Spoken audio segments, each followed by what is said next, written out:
Bismillahirrahmanirrahim. Assalamualaikum warahmatullahi wabarakatuh. Sahabat dokter sapi, berjumpa kembali. Mudah-mudahan kita semuanya diberikan kesehatan, diberikan keberkahan, diberikan kelancaran. Amin ya rabbal alamin. Sahabat semuanya, siang kali ini saya menjelaskan tentang penyakit pada pedet dan penanganannya. Nah sahabat, SOP-nya sapi atau pedet yang lahir harus di tempat yang kering, bersih dan nyaman. Kemudian mendapatkan kolostrum dari induknya, sehingga kolostrum ini yang akan memberikan daya tahan tubuh terhadap penyakit. Dia akan lebih tahan terhadap penyakit.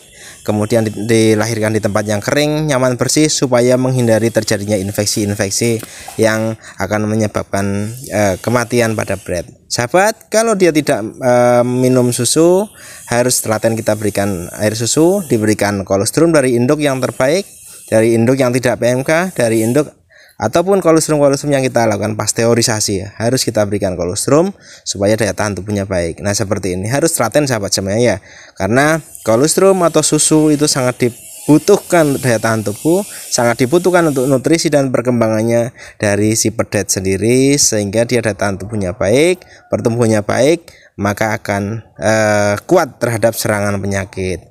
Nah, pada musim PMK seperti ini pedet-pedet yang mati dari PMK, yang dia kadang ini kesalahan kita memberikan susu atau pedet bergabung sama induknya, sementara induknya terdampak PMK. Nah, untuk tidak diulangi lagi, mudah-mudahan pedet-pedet yang dilahirkan ini diberikan susu yang tidak ada PMK-nya, sahabat semuanya. Bisa dengan dilakukan pasteurisasi dulu, ataupun dicarikan dari induk-induk yang tidak terdampak PMK. Nah sahabat semuanya, nah pedet-pedet yang terkena PMK seperti ini, kemarin kita sempat lihat bahwa dia cukup tinggi kematiannya karena PMK, dan pada kita buka jantungnya ternyata seperti ini, perdarahannya cukup berat, sudah masuk ke dalam tubuh, sudah masuk dalam peredaran tubuh, sehingga dia juga masuk ke alat pemompa darah yaitu di jantung, dipompa ke seluruh tubuh, sehingga PMK tidak bisa dihindari. Nah penyakit yang kedua adalah diare.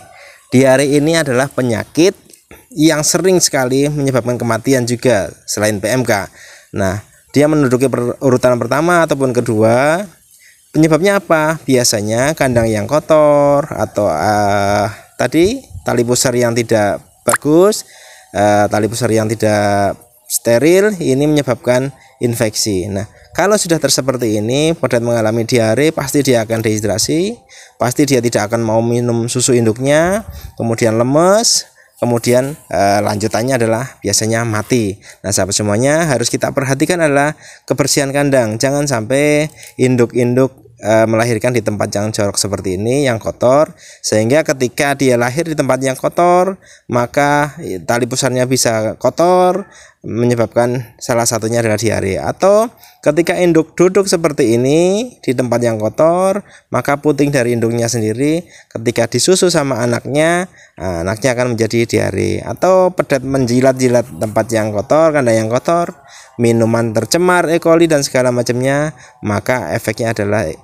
diare. Nah pengobatannya kita bisa memberikan antibiotik golongan gram positif ataupun gram negatif, monggo dipilih, atau spektrum luas. Terkadang juga hanya ada E. coli ataupun koksidiosis, monggo preparat trimetoprim sulfa sangat bagus.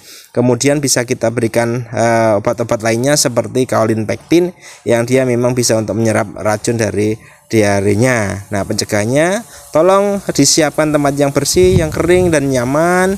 Kemudian segera deteksi kalau dia diare, segera obati, jangan sampai sudah dehidrasi baru kita obati. Kemudian lahirkan di tempat yang kering, bersih, nyaman. Air minum yang tersedia juga harus bebas dari infeksi atau bebas dari cemaran E. coli coliform. Yang kedua adalah saluran pernafasan, sahabat semuanya.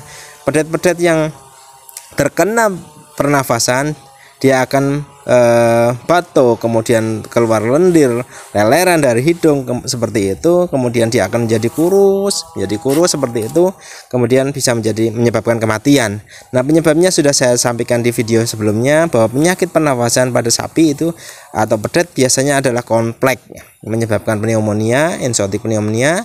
Ini bentuk paru-paru yang dia memang bentuk kompleks, diserang dari beberapa macam bakterial, virus, ada BVD, ada IBR, ada BRSV, kemudian ada bakterial Mannheimia hemolytica, Pasteurella multocida, Histophilus somni, kemudian Mycoplasma bovis yang dia menyebabkan di Mannheimia hemolytica sendiri menyebabkan toksin. Nah, ini sulit sekali ditangani.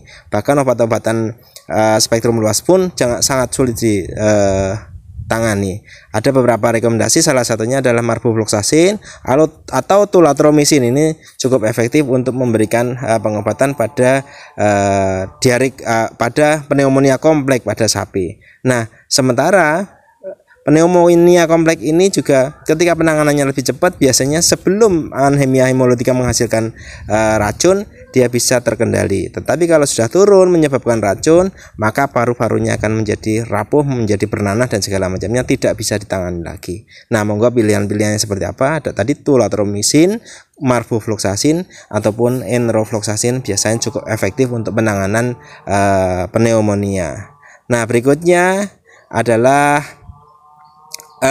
permasalahan pada tali pusar, juga sudah saya jelaskan sebelumnya, bahwa lahirkan pedet pada kondisi yang bersih, kandang bersih, nyaman, sehingga tidak menyebabkan infeksi pada tali pusar. Ini contoh pedet yang lahir hari pertama saja sudah terjadi peradangan pada tali pusarnya. Efeknya sangat berbahaya karena ketika sudah radang hari pertama dia merasa sakit, dia tidak akan mau minum susu induknya dan biasa berakibat fatal atau melanjut menjadi hernia atau abses seperti ini. Nah, sahabat semuanya, SOP-nya adalah begitu lahir juga harus ada celup iodin povidone dengan iodin 7%. Silahkan bersihkan tali pusarnya, kemudian kering sehingga tidak ada akses untuk masuknya infeksi.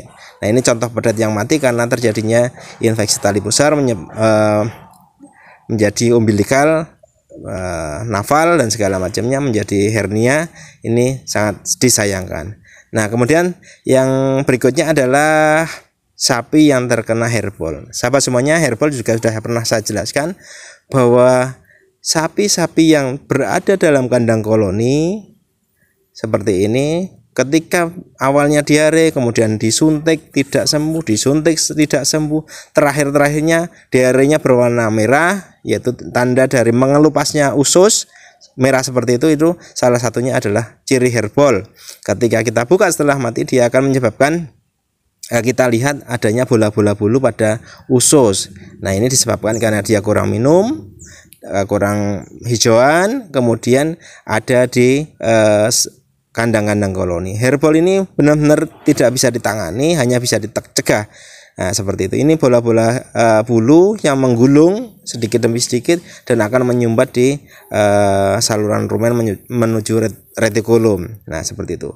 Nah, penyebabnya seperti ini sahabat semuanya. Jadi sapi-sapi yang pedet-pedet yang dikandangkan secara koloni tetapi tidak disediakan minum secara cukup, tidak disediakan dilatih hijauan secara cukup, dia akan saling menjulat bulu satu sama lainnya seperti itu. Apalagi di dalam kondisi panas, terik, dia haus, tidak ada minum, tidak cukup minum, tidak cukup hijauan, dia akan menjilat bulu temannya. Atau setelah dikasih susu, dia akan saling menjilat. Nah, penanganan hanya bisa dicegah seperti ini sahabat semuanya. Hanya kita bisa cegah dengan pemberian hijauan yang cukup, pakan tambahan yang cukup, diberikan minum yang cukup, sehingga tidak ada kesempatan lagi dia untuk saling menjilat bulu dengan lainnya. Nah, angka yang paling kritis adalah pedet-pedet yang lebih muda, karena dia belum bisa makan rumput, itu disediakan, tolong disediakan. Atau kita pilih kandang-kandang yang